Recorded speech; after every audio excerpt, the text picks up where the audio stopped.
ทางเขามาย่างเขาก็ย่างเขามาเขาบ่มักนะทางลาดยางเขาก็บ่มาหาตู้คันเขาบ่มักหั่นน่ะแม่นบ่นั่นแหละจังหวะมันบ่เกี่ยวนะกับทางหั่นน่ะมันก็ยังอ่อนอยู่นางมันแก่บ่มันแข็งแล้วอ๋อจักแล้วเขาก็บ่ฮู้เขาก็บ่เคยเฮ็ดมีแต่เจ้าเคยเฮ็ดเจ้าเฮ็ดแล้วเดี๋ยวเขาสิเฮ็ดเองอันว่าวิธีปรุงจักใส่อย่างนี้ได้นี่พี่น้องเอ้ยนี่นะ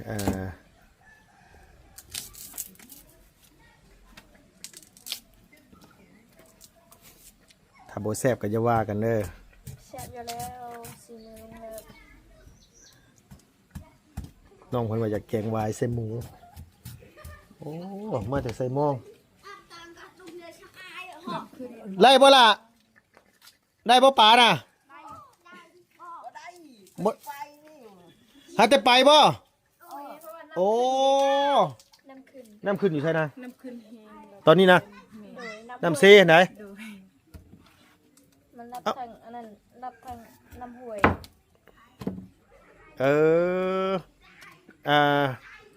คือตอนนี้เนี่ยมันขึ้นมาหลายบ่บุตรอยู่เซน่ะโอ้พี่น้องก็กินฮะเขาไปสอนอยู่นะสิเขาไปสอนบ่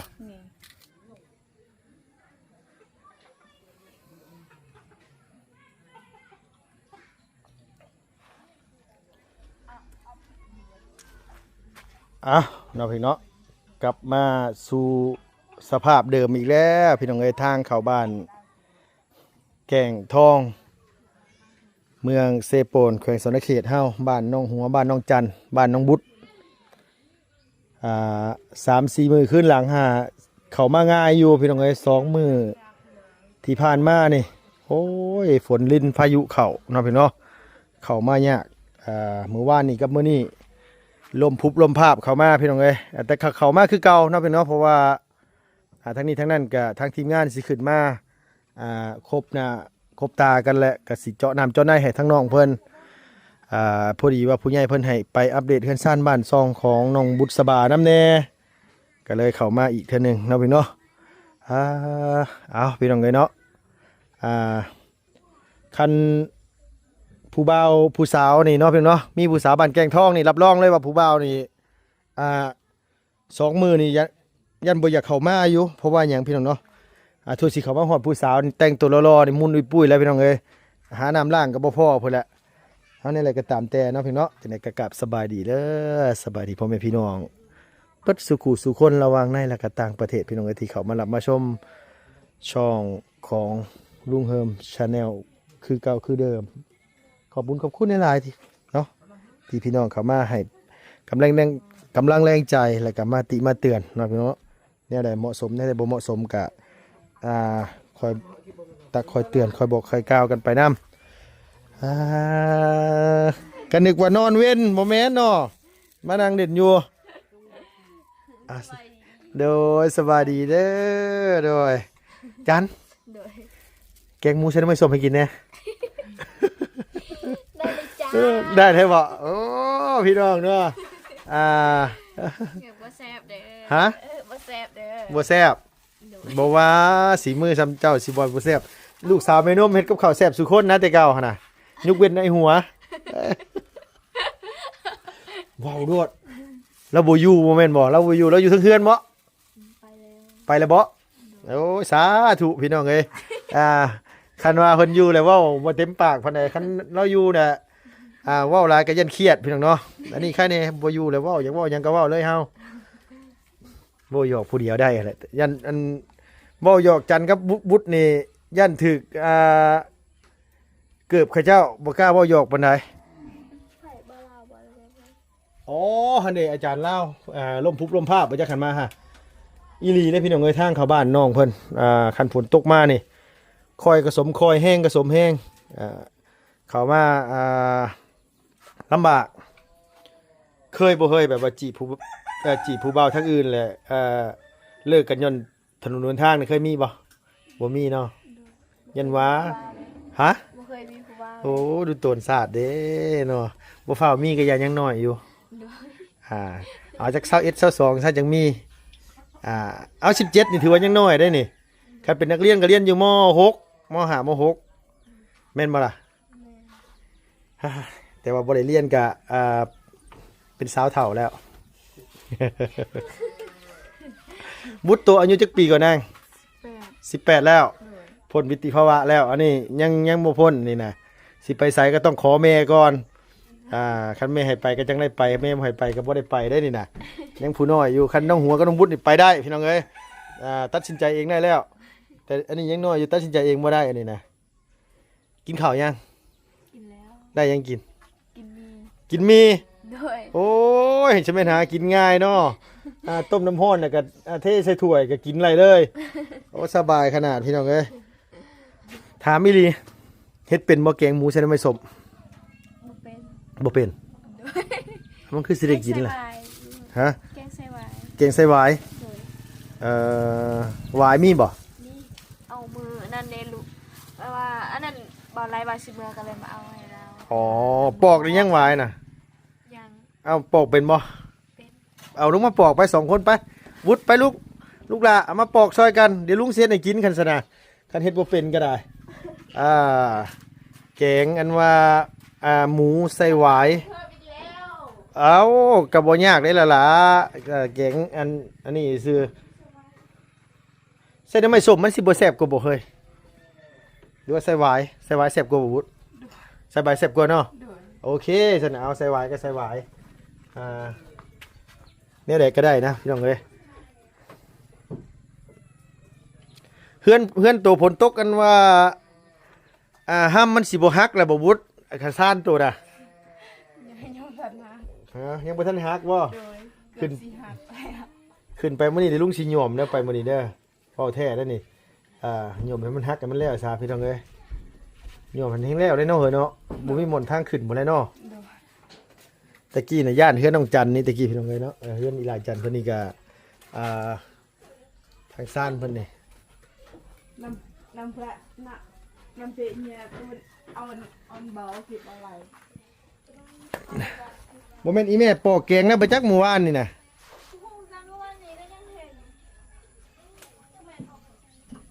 เมื่อวานนี่ยังเห็นอยู่เด้เนาะแม่นเมื่อวานนี่บ่เฮ้ยบ่แม่นเราแกงใส่อันว่าหอยปังได้บ่จัก ได้ไหม เฮ้อบ่มีกับแกงเส้นไว้สมก็ได้นะเส้นไว้สมก็แซ่บ โว้ย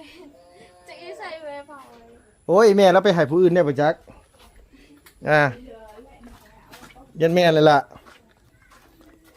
มาพี่น้องเอ้ยซาอีหล่าเพิ่นคือสิบ่ได้อันนี้หรอกมื้อนี้ เห็นแล้ว เห็นแล้วเอาลงมาสั่นลงมาปอก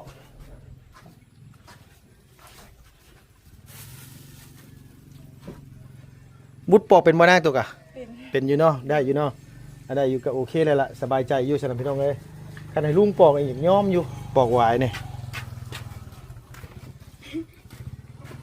ต้องเอาน้ำใส่มันมานั่ง บ่นั่นล่าง คันถ้าบ่ใส่น้ำมันบ่ดำบ่ล่ะ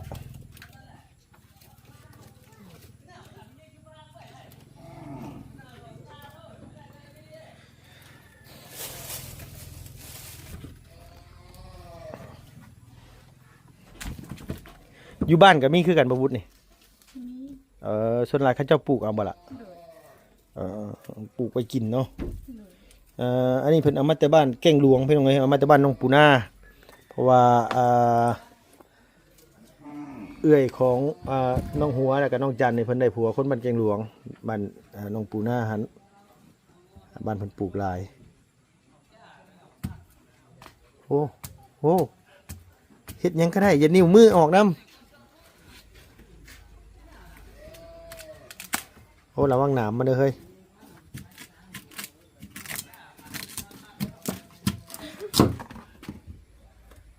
ปอกใจจะเวิร์กมัน มาเบิ่งผู้สาวสำน้อยปอกไว้มื้อใดสิปลูกผักน่ะ คู่กันว่าคนยังตกตัวบ่มีคุณที่เดียวอีก เฮาปลูกแล้วเฮาเอาขี้แหว่แซมหลังบ่ได้บ่ได้บ่ต้องใส่พร้อมกัน บ่งามดู ต้องใส่แล้วเฮาจังปลูกสิเนาะ ดู เอ้าคือบ่ใส่มีดบ่นาง ใ นี่อันเดียวนะบ่มีน่ะ ใช้มือก็ได้ ใส่มือก็ได้ ดู เออโอ้ยเอามีดเอาจังหน่อยน้ำมันต่ำมือเอาให้ผู้สาวสมน้อยปอกอันวายก่อนพี่น้องเลยระวังเข่าเด้ระวังเข่าอันวายวุดเด้ไล่เลือดเนี่ยก็พอให้อีกแล้วโมเมนต์ยังดอกพี่น้องเลยอันว่าทางบ่บุญบ้านป้าเพิ่นว่าสิซื้อเนี่ยกินเขามาลุงก็เลยบอกบ่ต้องซื้อเขามาก็อยาซื้อมาแต่เข่าหันว่าลุงซื้อหมูมาแล้วมาแกงอยู่เพื่อนน้องจันกินหม้องอื่นก็บ่แซ่บแล้วมันเคยอยู่นี่เด้กินข้าวเช้ากับหยัง ต้มมี ตำมีข้าวแรงข้าวเอาเที่ยงยังบ่ทันได้กิน โดย ยังบ่ทันกินเนาะ เดี๋ยวเช้า กินแต่ข้าวเช้าบุดตัวได้นั่งได้หยังกินมื้อเช้า ตำถั่ว ตำบักทั่วบักทั่วให้บ่เฮ้ย โดย เออ ทั่วกันนี่อยู่เพิ่น บักทั่วกับมีคือกันอยู่เพื่อน โดย บ่อยากได้ตำบักทั่วนะอยากออมหวายใส่หมูแต่ลุงกับลุงกับบ่เคยเฮ็ดเด้บ่เอาจากใจเลยเด้อนี่นะโอ้ปอกเบิดแล้วมันสิกินหยังมันน่ะแม่นบ่เฮ้ย มันแก่ มันแก่วะ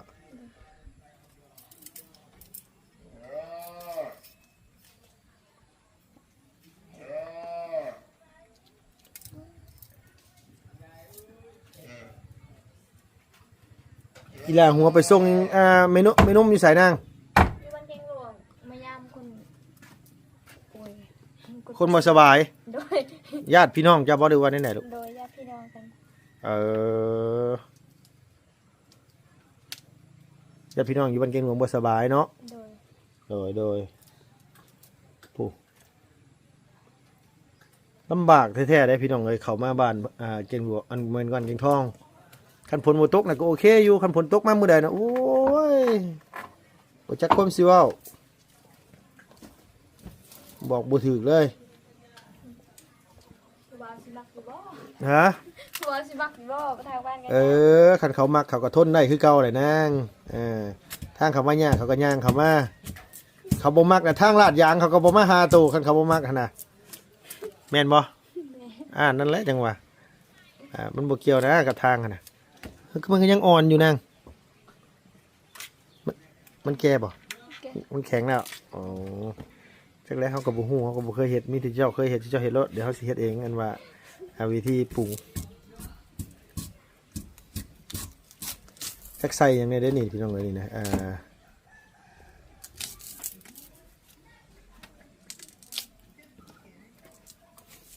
ถ้าบ่แซ่บก็อย่าว่ากันเด้อ แซ่บอยู่แล้วสิมื้อนี้ น้องเพิ่นว่าอยากแกงวายใส่หมูโอ้มาแต่ใส่หม้องไล่บ่ล่ะได้บ่ป๋าน่ะบ่หาแต่ไปบ่โอ้ น้ำขึ้น น้ำขึ้นอยู่ใช่นะ น้ำขึ้นแห้ง ตอนนี้นะ โดย น้ำเซไหน โดย มันรับทางอันนั้นรับทางน้ำห้วย เออคือตอนนี้เนี่ยมันขึ้นมาหลายบ่บุตรอยู่เซนะโอ้พี่น้องก็กินฮะ เข้าไปสอนอยู่นั่นสิ เขาไปสอนบ่ นี่ โอ้พอดีจะกินข้าวได้แล้วสิพาไอ้บุตรไปอันว่าไปเบิ่งพี่น้องเอ้ยท่วมแล้วจักเฮือนตัวบุตรบ่ ยัง ยังอยู่เนาะ โดย มัวแต่มานั่งปอกวายพี่อยู่เฮือนน้ำท่วมแล้วไปจักเคยบ่บุตรแบบท่วมฮอดหม่องนอนเลยบุตร เคย เฮือนเจ้าไหน ปีหนึงเคย เออ เพื่อนนี่ก็เคยแล้วนี่สนิทแล้ว เฮือนเจ้านี่ได้ แม่ เอ้า เพื่ มั อน นชาวพรก็เบิดฮอดทุนเพราะว่ามีน้ำห้วยอยู่หันเด้เพราะว่ามันรัด เออโดยมันลัดมาทางนี้เนาะนางเนาะ โดย ทางดำมันก็ท่วมหมดแน่เนอนทางดำเนาะชุเจ้าไปอยู่ใช้สบัด โรงเรีนหันก็ท่วมหมด ชุเจ้าไปอยู่ใช้ค่ะ อยู่นอก อยู่นอก โดยอยู่เพื่อนพี่น้อง อยู่เพื่อนพี่น้องเพื่อนพี่น้องอยู่เพื่อนพี่น้องอยู่นอกโอ้ยเนาะ จังซี่บ่เฒ่าได้เว้ากะติดอ่างล่ะ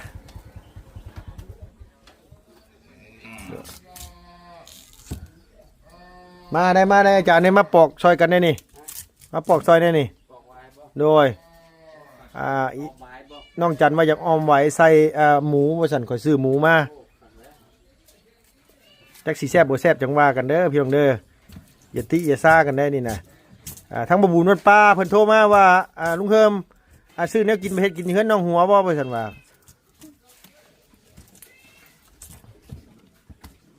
ก็ง่ายว่าทางทีมงานนี่ก็นี่แหละพี่น้องเอ้ยเตรียมสิมาเจาะน้ำเจาะในนี่แหละบัดที่นี่นี่แพงหรือถือก็ต้องเจาะแล้วบัดที่นี่บ่นัดวันประกันพรุ่งแล้วมันหลายมื้อหลายวันแหละอีบาบน้องจันไปเอาน้ำเซ่น้องจันเนาะฮะอีบาบเจ้าไปเอาน้ำเซ่ บ่ว่าบ่ เมื่อวานนี่บอสอนมาคุยเขาเรื่องขดองบ่ฮะ บ่ คือเห็นไปคุยกับไปนุ่มอยู่เทิงคนบ่ขึ้นนี่ว่าจะบอสอนฮะบ่มันแปลกๆเลยเฮ้ยมันแปลกๆได้เฮ้ยคือว่าเงินบ่มีเงินว่ะจะว่าบอสอนสิมาขอแล้วอันน้องจันบ่ใช่พี่น้องเอ้ยเป็นหมู่กันไปก่อนอย่าฟ้าวเอาเด้อยังน้อยอยู่โดยใบให้ทางอันผู้บ่าวบ้านเก่งทองแย่งก่อนมีหลายคนอยู่บ่เฮ้ยพอบ้านเก่งทองนี่ก็มีหลายอยู่บ่ มีเลยก็เอาเมียหมดแล้ว ก็บ่เป็นผู้บ่าวแล้วเขาเอาเมียบ่แล้วก็บ่เป็นผู้บ่าวแล้วนั่นน่ะ ว่าจังได๋ ผู้บ่าวจังน้อยนึงบ่หลาย เฮ็ดหลาย ใจจริงนี่มักคนบ้านเดียวกันบ่ถ้าเป็นไปได้ดีมักคนทั้งบ้านอื่นบ้านเดียวกันบ่มักยาก มันยากแบบไรล่ะ ก็ยากแล้วเนาะเวลาผิดกันนะ อ๋อ พ่อแม่ก็ได้ยิน เวลาโอ้หันเห็นบ่เวลาผิดกันแล้วพ่อแม่ก็ได้ยินนำ โดย เวลาโซเลกันเนี่ยพ่อแม่ได้ยินนำบ่สบายใจ แม่น อ๋อ พ่อแม่บ่สบายใจ เออ แต่เรื่องนี้เอาผิดกันสำไรก็พ่อแม่ก็บ่ได้ยิน โดยบ่ไงไปอยู่ทางอื่นน่ะสบายใจกว่า โดย เวลาผิดกับลูกกับผัวก็พ่อแม่ก็บ่ได้ยินนำเพิ่นก็บ่เพิ่นก็บ่ลำบากใจนำเนาะ โดย อันนี้ผิดกันน้อยหนึงก็อยากมาหาแม่แหละก็อย่าสุผิดกันติมันเว้าบ่ได้เด้อเนาะความคนเฮาเนาะมันอยู่นำกันเนาะนางเนาะมันก็ต้องมีบ้างเลยเนาะ มันก็บ่ดีๆตลอดไปเด้อ โดย มีผิดแน่มีเที่ยงแน่ โดยคือจันในเวลาอยากหายแห้งเรื่องอย่างนั้นเวลาอยากตัวอยากหายแห้งมีเรื่องอย่างนี้ที่แบบอยากหายแห้งที่สุดเลยฮะมีเรื่องอย่างนี้คัดใจบ่หมู่คัดใจอย่างสิบ่หรือว่าจังได แม่นขัดใจแล้วก็จังแน่ เอามีอย่างแนวฉันนะ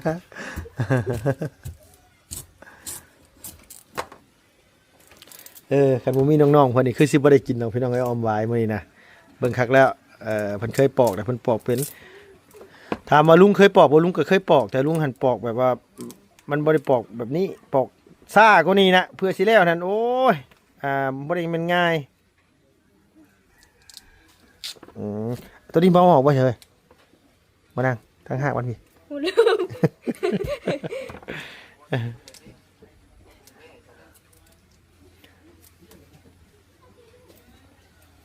อ่อนขักเลยเนาะ โดย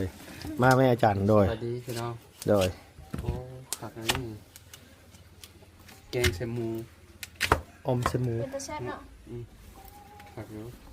ต้องเขาจะลองปองมา ลองหมูก่อนไปซื้อมายุหมูโลนึงเห็นน่ะตอนแรกว่าสิมาออมใส่หน่อไม้ส้มต้องจันว่า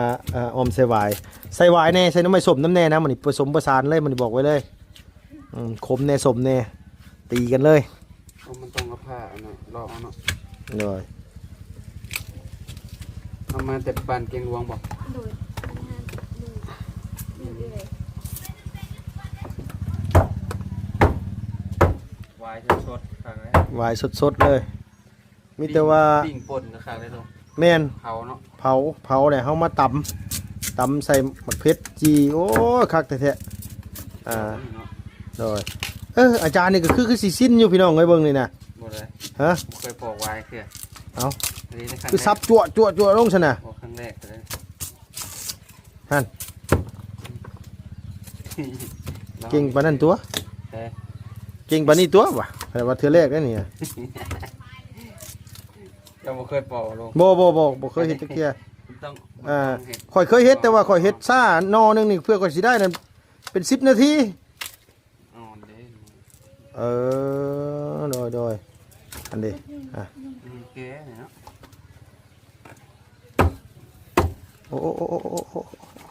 มันแก่โพดจานเด้ แก่ โอ้ยเสียขาดหมดเลย พันสาราขาดบ่ทังไงเอาติ เออ แก่ คันมาตัวใดมันกินได้ก็เอาแล้วนะแม่นแก่ก็บ่เป็นหยังดอกมีแต่แขวเด็กน้อยอยู่สิเฒ่าก็เฒ่าแต่แขวลุงผู้เดียวนี่แหละ โอ้ลงก็บ่เท่า เขาแต่แคลเอวยังอ่อน โอ้ก้อยโอ้ยบ่ไปบ่เป็นเลยจานเด้บ่